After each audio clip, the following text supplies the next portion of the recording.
ये एक ऐसी कहानी है जिसे सुनकर आपके रोंगटे खड़े हो जाएंगे। यकीन मानिए, आपने ऐसा पहले कभी नहीं सुना होगा। आरव ने अपनी ही बहन मायरा से शादी कर ली।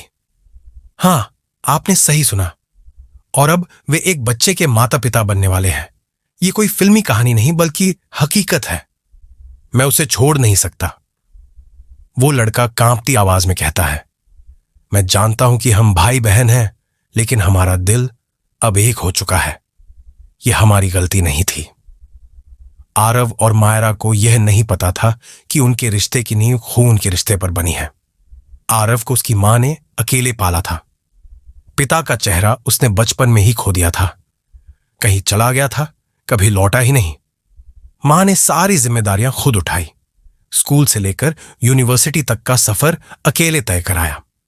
उधर मायरा की कहानी भी कुछ अलग नहीं थी। उसके पिता बस नाम के थे। जिंदगी में उनकी कोई मौजूदगी नहीं थी। मां ने उसे पाला, पढ़ाया और बड़ा किया। फिर एक दिन यूनिवर्सिटी में एक कॉलेज फेस्ट के दौरान एक दोस्त ने दोनों को मिलवाया। तुम दोनों की सोच और अंदाज एक जैसा है, दोस्त ने कहा। इस मुलाकात ने ऐसी चिंगारी जलाई जो देखते ही देखते मोहब्बत की आग में बदल गई। धीरे धीरे वे एक दूसरे के बिना रह नहीं पाए। दोस्ती ने प्यार का रूप ले लिया और कुछ ही महीनों में उन्होंने एक साथ रहना शुरू कर दिया।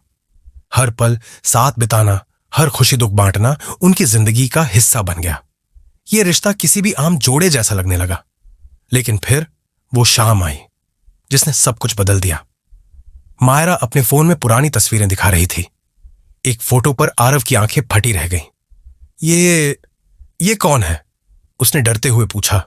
ये मेरे पापा है, मायरा ने कहा। आरव का चेहरा सफेद पड़ गया। ये तो मेरे भी पापा है, आरव ने कहा। आरव की सांसें जैसे थम गईं। दिल की धड़कन एक पल को रुक गई। आरव की आंखें चौड़ी हो गईं। उसके चेहरे से रंग उड़ गया। उसने फोन अपने हाथ में लिया और तस्वीर को झूम करके देखने लगा।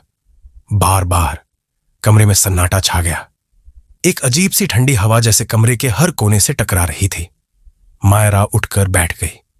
क्या? उसने धीरे से पूछा, जैसे यकीन नहीं हो रहा हो। मैं मजाक नहीं कर रहा। आरव की आंखों में आंसू थे। मैंने ये चेहरा बचपन में हर दिन देखा है। वो हमारे घर में रहते थे मेरी मम्मी के साथ। यही आदमी है, यही मेरे पापा है। मायरा का गला सूख गया। उसकी आंखें भर आईं। नहीं नहीं, ये कैसे हो सकता है? क्या तुम्हारे पापा का नाम सुरेश है? मायरा ने पूछा। आरव की सांस टूट गई। आरव ने कहा, हां, मेरे पापा का नाम सुरेश है। इसका मतलब हम। अब दोनों के पास कहने के लिए कुछ नहीं था। जिस रिश्ते को उन्होंने इतना पाक समझा था, वही अब एक ऐसा सच बन चुका था जो दोनों को भीतर से तोड़ने लगा। आरव सिर झुकाकर रोने लगा। हम पहले ही सब कुछ कर चुके हैं। हम साथ रहते हैं, हम एक दूसरे से प्यार करते हैं। तुम प्रेग्नेंट हो, मायरा कांपती आवाज में बोली। तो अब हम क्या करें? क्या सब खत्म कर दें? क्या सब पीछे छोड़ दें? आरव ने उसका हाथ पकड़ा मजबूती से। मैं नहीं छोड़ सकता तुम्हें, चाहे दुनिया कुछ भी कहे। यह गलती हमने जानबूझकर नहीं की। यह हमारे मां बाप की गलती है। उन्होंने हमें सच्चाई नहीं बताई। तो अब क्या? हम समाज की नजर में पापी बनकर जिए? मायरा चीख पड़ी। हम पहले ही बहुत आगे आ चुके हैं मायरा। अब अगर पीछे मुड़े तो सिर्फ टूटेंगे, लेकिन अगर साथ रहें तो शायद इस अंधेरे में भी एक रास्ता निकल आए। वो दोनों बिस्तर के किनारे बैठे रहे, टूटे हुए पर साथ। बाहर बारिश होने लगी थी। शायद आसमान भी उनके हालात पर रो रहा था। एक पल में जिंदगी जैसे रुक गई। बारिश थम चुकी थी, लेकिन कमरे में मायरा और आरव के भीतर का तूफान अब भी जारी था। अगली सुबह जैसे ही सूरज की पहली किरण खिड़की से झांकी, मायरा की मां का फोन आया। तुम कॉलेज क्यों नहीं जा रही हो? मां का लहजा सख्त था। मायरा चुप रही। आरव ने उसका हाथ दबाया, जैसे कह रहा हो कुछ मत कहो अभी। लेकिन मां का सवाल दोहराया गया और आखिरकार मायरा फूट पड़ी। मां, मुझे कुछ बताना है। वो आदमी जिसे तुम मेरे पापा कहती हो, क्या वो पहले किसी और के साथ भी थे? सन्नाटा। लाइन पर कुछ सेकंड के लिए कोई आवाज नहीं आई। फिर एक टूटी हुई आवाज उभरी। तुम्हें किसने बताया? मैं उसके बेटे से प्यार करने लगी और अब पता चला। वो मेरा भाई है मां। फोन कट गया।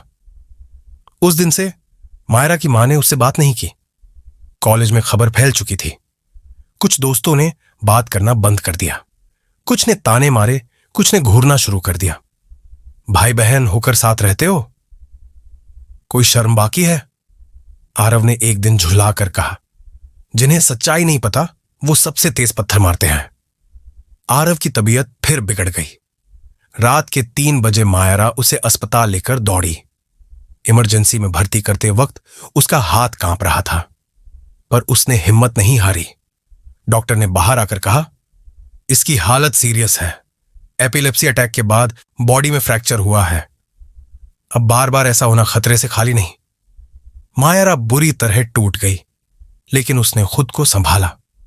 डॉक्टर, कुछ भी कीजिए, मैं इसे खो नहीं सकता। उन्हें एक सोशल वर्कर ने ढूंढ निकाला। मैंने तुम दोनों की कहानी सुनी। जो हुआ वो दुर्भाग्य है, पर जो तुम जी रहे हो वो बहादुरी है, उसने कहा। वो एक संस्था से जुड़ी थी जो ऐसे मामलों में काउंसलिंग, लीगल सहायता और इलाज की सुविधा देती थी। तुम दोनों को एक डीएनए टेस्ट करवाना होगा। अगर टेस्ट पूरी तरह कंफर्म करता है कि तुम भाई बहन हो, तो हमें तय करना होगा कि बच्चा पैदा होने से पहले कुछ विकल्पों पर विचार करें। डीएनए रिपोर्ट के बाद सब कुछ शांत सा लग रहा था, लेकिन भीतर एक तूफान था। मायरा के गर्भ में एक जीवन पल रहा था, मासूम, निर्दोष और हर दृष्टि से विवादों के घेरे में। डॉक्टर ने एक बार फिर कहा, आपको गंभीरता से सोचने की जरूरत है। इस तरह के रिश्तों में पैदा होने वाले बच्चों में जेनेटिक रिस्क बहुत ज्यादा होता है। अगर आप चाहें तो अभी भी मेडिकल टर्मिनेशन का विकल्प खुला है। मायरा की आंखों से आंसू बहने लगे। वो बच्चा मेरी गलती नहीं है, पर क्या मैं उसे दुनिया में लाकर उसे दर्द दूंगी? आरव चुपचाप बैठा रहा, फिर उठकर बोला, हम डर के आगे नहीं झुकेंगे। जो होगा देखा जाएगा, लेकिन हम उसे प्यार देंगे, वो जो हमें कभी नहीं मिला। पैसे नहीं थे, खाने को भी मुश्किल से एक वक्त का खाना था। अस्पताल का बिल, कॉलेज की फीस, किराया, सब एक बोझ बन चुके थे। मायरा ने अपने गहने बेच दिए। आरव ने अपने कुछ पुराने दोस्तों से मदद मांगी। अधिकतर ने मुंह मोड़ लिया। फिर एक दिन वो एनजीओ जिसने उन्हें पहले सहारा दिया था दोबारा आई। हम एक डॉक्यूमेंट्री बना रहे हैं आपकी कहानी पर। यह आपके लिए रिस्क है, लेकिन कुछ फंडिंग मिल सकती है। वे तैयार हो गए। चेहरों पर डर था, लेकिन इरादों में सच्चाई। कुछ ही दिनों में सोशल मीडिया पर उनका वीडियो वायरल हो गया। वीडियो को लेकर 2 तरह की दुनिया सामने आई। एक जो उन्हें पापी कह रही थी, और एक जो कह रही थी ये बच्चे हैं जिन्होंने सिर्फ प्यार किया, गलती नहीं। एक दिन मायरा के दरवाजे पर कोई दस्तक हुई। वो उनकी मां थी। तुम्हें छोड़ दिया था, पर ममता नहीं जा सकी। अगर मेरी चुप्पी से तुम्हें दर्द मिला है तो मैं माफी चाहती हूं। मायरा उसकी बाहों में फूट फूट कर रो पड़ी। जैसे ही 8वां महीना पूरा हुआ, मायरा को अचानक दर्द हुआ। आरव उसे अस्पताल लेकर भागा। ऑपरेशन जरूरी था। गर्मी की एक रात, चीखों और मशीनों की आवाजों के बीच एक नन्ही सी जान ने पहली सांस ली। नर्स बाहर आई, थके हुए लेकिन मुस्कुराते हुए चेहरे के साथ। बधाई हो, ये एक बेटी है, पूरी तरह स्वस्थ है। आरव और मायरा की आंखों से आंसू बह निकले। हम इसे आशा नाम देंगे, उन्होंने कहा। समाज ने उन्हें पूरी तरह अपनाया नहीं, पर अब कुछ लोग उनके साथ खड़े थे। आरव की बीमारी अब भी थी, लेकिन आशा की मुस्कान उसे जीने की वजह देती थी। मायरा अब भी पढ़ रही थी, लेकिन मां भी साथ दे रही थी। उनकी कहानी अब किसी गलती की नहीं, बल्कि प्यार, संघर्ष और आत्मसम्मान की मिसाल बन चुकी थी। हर मां बाप की जिम्मेदारी है कि अपने बच्चों को सच्चाई से अवगत कराएं। छोटी सी चूक किसी की पूरी जिंदगी तबाह कर सकती है।